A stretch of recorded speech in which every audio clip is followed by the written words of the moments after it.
Constructor और method भी बता दिए। अब इन सारे चीज़ को हम इम्प्लीमेंट कर सकते हैं प्रोग्राम्स के थ्रू। अब चलो देखो, सबसे पहले हम लोग क्या करते हैं कि हमारे पास जो क्लासेस है जो हम लोग पिछले डिफरेंट क्लासेस में बनाए थे, उसी में से एक क्लास स्टूडेंट है। अब इस स्टूडेंट क्लास के अंदर रोल और मार्क्स देख लो, दो इंस्टेंस वेरिएबल है, रोल एंड मार्क्स। इसको इनिशियलाइज करने के लिए हम यहाँ पे कंस्ट्रक्टर बनाए हुए हैं। अभी हम कोई कंस्ट्रक्टर नहीं बनाते हैं, 1 मिनट के लिए ये सारा कंस्ट्रक्टर हम यहाँ से हटा दे रहे हैं। ठीक है, सारे कंस्ट्रक्टर को हम लोग यहाँ से हटा दिए। There is no any constructor. अब देखो, पहले सिंपली हम लोग इंटीजर रोल इंटीजर मार्क्स बना लिए, डिस्प्ले फंक्शन बनाए, रोल को डिस्प्ले किया, मार्क्स को डिस्प्ले किया। मेन फंक्शन में हम S1 एक ऑब्जेक्ट क्रिएट किए, न्यू स्टूडेंट, S1 को डिस्प्ले कर दिए, तो S1 का रोल और मार्क्स दिखाई देगा। और S2 एक और ऑब्जेक्ट क्रिएट किए, उसको भी हम लोग डिस्प्ले कर दिए। अभी इसमें से हम लोग ये पैरामीटर हटाएंगे क्योंकि कंस्ट्रक्टर तुम्हारे पास है नहीं। ये लो, ये सिंपल जो है आपका बन गया एक ऐसा स्टूडेंट क्लास जिसमें कोई कंस्ट्रक्टर नहीं है। लेकिन हम जैसा बताए थे, अगर कोई कंस्ट्रक्टर नहीं है तो आखिर ये रोल और मार्क्स क्या डिस्प्ले करेगा? हमने तो कोई वैल्यू डाला नहीं रोल में और मार्क्स में। क्या कहीं दिख रहा है प्रोग्राम में डाला हुआ? नहीं दिख रहा है। स्टूडेंट S1 एक ऑब्जेक्ट क्रिएट किए और S1 को डिस्प्ले कर रहे हैं। ये लो, बीच में तो हम लोग इनपुट लिए नहीं, इसमें न कोई वैल्यू खुद से इनिशियलाइज किए। वैल्यू कहाँ से आएगा? वैल्यू आएगा, ये वैल्यू आएगा कंपाइलर के डिफॉल्ट कंस्ट्रक्टर से। जैसा हम बताए थे कि अगर तुम अपना कंस्ट्रक्टर नहीं क्रिएट करते थे तो भी कंपाइलर हमारे हर क्लास के लिए कंस्ट्रक्टर खुद ब खुद डिक्लेयर कर देता था। तो इसमें हम अपना कंस्ट्रक्टर डिक्लेयर नहीं किए हैं, ये कंपाइलर के कंस्ट्रक्टर के द्वारा वैल्यू डिस्प्ले करेगा। वो ऑफ कोर्स वो वैल्यू हमारे लिए गार्बेज वैल्यू होगा, क्योंकि वो वैल्यू हमारे किसी काम का है नहीं। हम जो चाहते हैं वो वैल्यू तो इनिशियलाइज कर नहीं रहा है, कंस्ट्रक्टर अपनी तरफ से कोई वैल्यू उसमें असाइन कर दिया। अब इस प्रोग्राम को थोड़ा कंपाइल करके रन करके देखो। Class compiled, no syntax error, now close and executed. सोचो क्या डिस्प्ले करना चाहिए इसमें? हमने तो कुछ डाला नहीं, न S1 में न S2 में।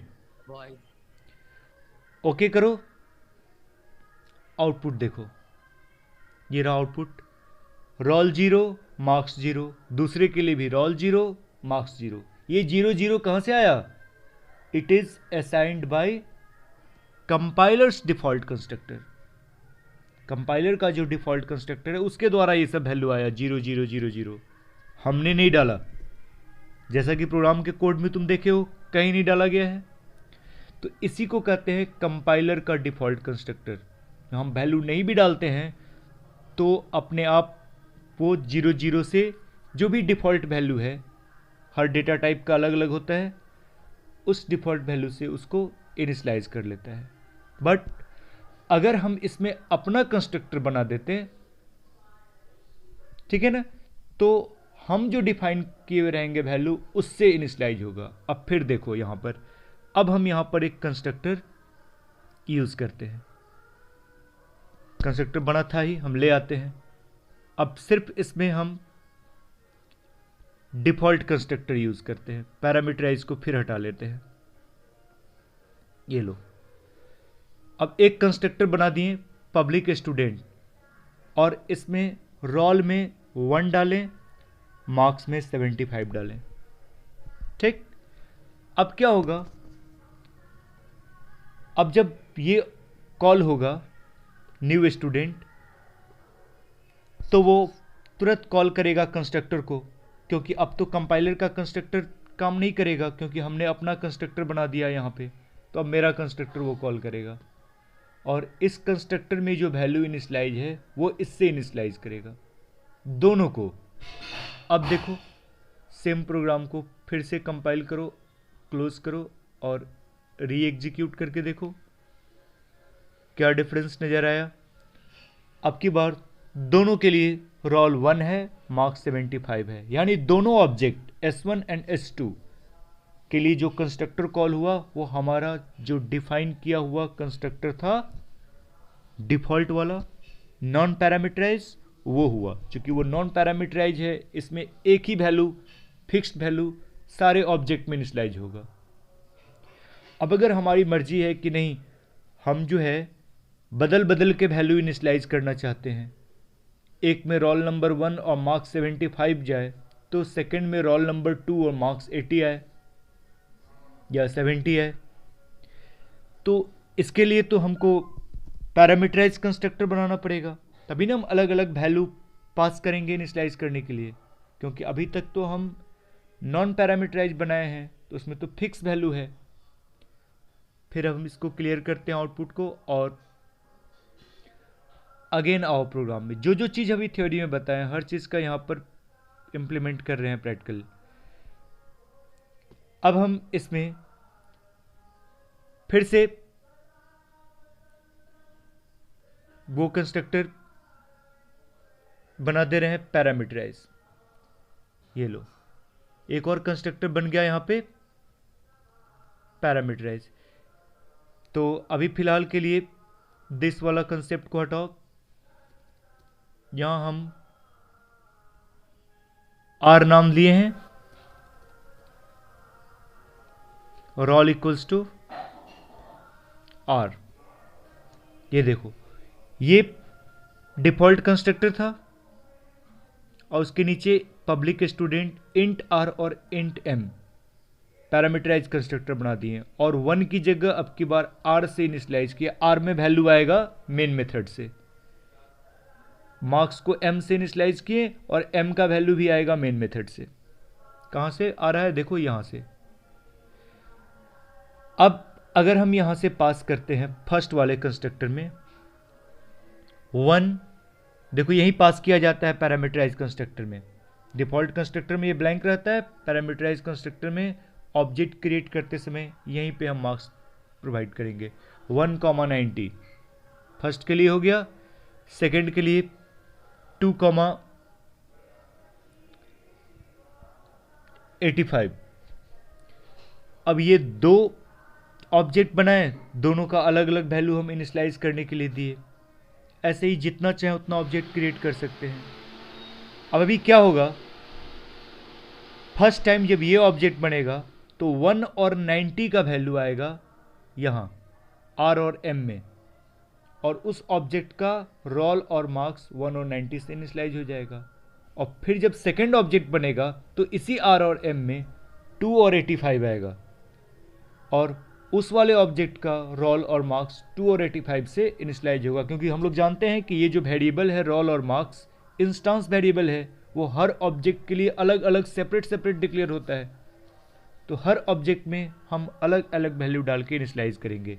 फिर 1 और 75 से इनिशियलाइज नहीं होगा, इससे तब इनिशियलाइज होगा जब हम कोई पैरामीटर नहीं पास करेंगे, तब ना ये कॉल होगा।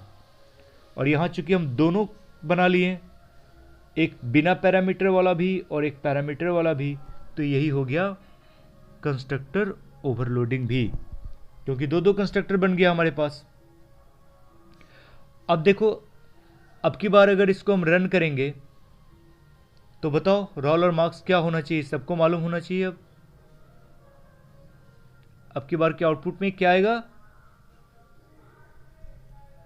आउटपुट आने से पहले बोलो रोल और मार्क्स क्या डिस्प्ले करेगा।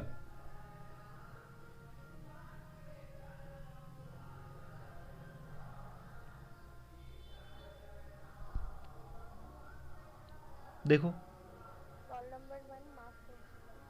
75 कहां से आ जाएगा, जब हम पैरामीटर में पास किए रोल नंबर 1 और मार्क्स 90, तो फर्स्ट वाला ऑब्जेक्ट तो 1 और 90 से इनिशियलाइज हुआ और सेकंड वाला ऑब्जेक्ट में 2 और 85 पास किए थे, तो 2 और 85 से इनिशियलाइज हुआ, तो 2 और 85 शो करेगा ना।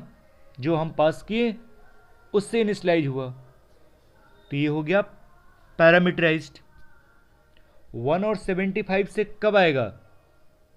जब हम इसमें से किसी एक में नहीं कुछ पास करेंगे। अब जैसे देखो फर्स्ट वाले में हम कुछ नहीं पास करेंगे, फर्स्ट वाले में से हटा देते हैं। क्लियर करो।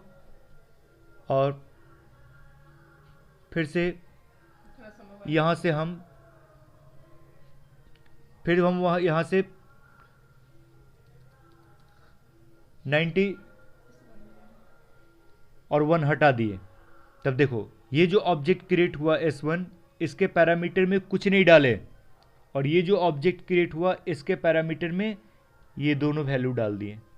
तो क्या होगा? फर्स्ट ऑब्जेक्ट के लिए कौन सा कंस्ट्रक्टर कॉल होगा? बिना पैरामीटर वाला। तो ऑफ कोर्स उसमें 1 और 75 है, तो उसका रोल और मार्क्स 175 से इनिशियलाइज होगा।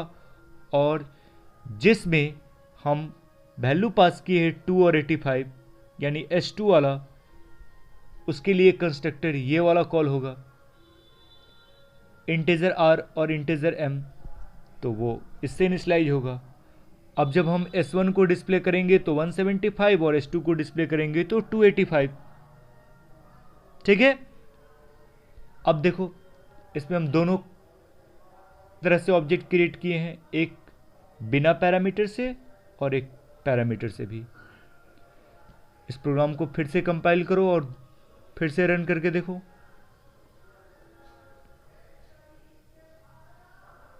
ये रहा, देखो फर्स्ट वाले के लिए आ रहा है रोल 1 मार्क्स 75। ये कहां से आया?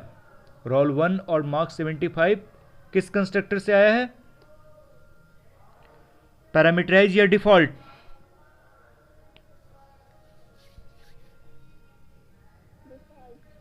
एंड ये 2 और 85 पैरामीटराइज कंस्ट्रक्टर से। ठीक है, हाँ गुड। तो ये जो सारा इंफॉर्मेशन हुआ, इसमें क्या सब आ गया? Constructor, overloading, parameterize, non parameterize, सब चीज़ आ गया। और आपके सिलेबस में इतना ही है भी, इतना की जानकारी है तो बस सिर्फ इतना ही चीज़ से आपको क्वेश्चन सेमेस्टर 1 में पूछा जाएगा। इसके अलावा जो बताए हैं डिस्क कीवर्ड, टेम्पोररी इंस्टांसेस, ये सब बस आपके नॉलेज के लिए बताए हैं, ताकि आप इसको सीख के रखिए। एग्जामिनेशन पॉइंट से सिर्फ इतना बात याद रखिए, अगर इसमें से किसी को कोई प्रॉब्लम हो तो बताइए, अगर इसमें कोई कन्फ्यूजन हो। अब एक चीज़ और यहाँ पर हम बता देते हैं। अब ऐसा नहीं है कि हम अगर मान लो कि ये वाला कंस्ट्रक्टर नहीं बनाए रहते, ये वाला कंस्ट्रक्टर नहीं बनाए रहते, तो पहले क्या था कि कंस्ट्रक्टर नहीं बनाते थे। मान लो ये कंस्ट्रक्टर हटा दिए हम यहाँ से, तो कंस्ट्रक्टर नहीं बनाते थे तब भी हम इस तरह से तो ऑब्जेक्ट बना ही लेते थे, जैसे फर्स्ट एग्जांपल हम बताए थे। तो उस समय हम बताते थे कि ये तो कंस्ट्रक्टर जो है कंपाइलर हमको देता है डिफ़ॉल्ट वाला, लेकिन अभी अगर हम ये रन करेंगे तो अभी एरर देगा। देखो कंपाइल करते समय ये एरर दिया, constructor student in class student can not be applied to given types required int int, कह रहा है पैरामीटर दो, बिना पैरामीटर का नहीं लेगा। क्यों? क्योंकि जब हम अपना कंस्ट्रक्टर बना दिए हैं, भले पैरामीटराइज ही सही, हम अगर अपना कंस्ट्रक्टर बना दिए हैं तो वो जो तुम्हारा कंपाइलर खुद से कंस्ट्रक्टर दे देता था वो अब नहीं देगा। वो तब देता है जब हमारे क्लास में कंस्ट्रक्टर नहीं बना हुआ है एक भी। और जब हम अपना बना लिए हैं पैरामीटराइज, और तब यूज़ कर रहे हैं कि हम पैरामीटराइज भी यूज़ करें और एक ठो नॉन पैरामीटराइज भी यूज़ करें, तो हमको अपना नॉन पैरामीटराइज भी बनाना पड़ेगा। इसीलिए हम लोग यहाँ पर एक पैरामीटराइज भी बनाए और एक नॉन पैरामीटराइज भी बनाए हैं। अगर हम एक नॉन पैरामीटराइज यहाँ बना लिए तो अब वो एरर खत्म हो गया, compile no syntax error. It means क्या हुआ, या तो हम बनाए ही नहीं कंस्ट्रक्टर एक भी नहीं, न पैरामीटराइज न नॉन पैरामीटराइज, तब हम ऑब्जेक्ट क्रिएट नॉन पैरामीटराइज वे में कर सकते हैं, क्योंकि उस समय ये जो डिफ़ॉल्ट कंस्ट्रक्टर है वो कंपाइलर हमको दे देगा। लेकिन अगर एक भी कंस्ट्रक्टर हम बना लिए तो फिर नहीं देगा। तो फिर तुम जैसे कॉल कर रहे हो उतना सारा कंस्ट्रक्टर तुम खुद बनाओ। क्लियर? ये चीज है parameterize constructor, non parameterize constructor and constructor overloading. इतने को कम से कम सब लोग याद रखोगे। Is that clear now? If is there any question then arise.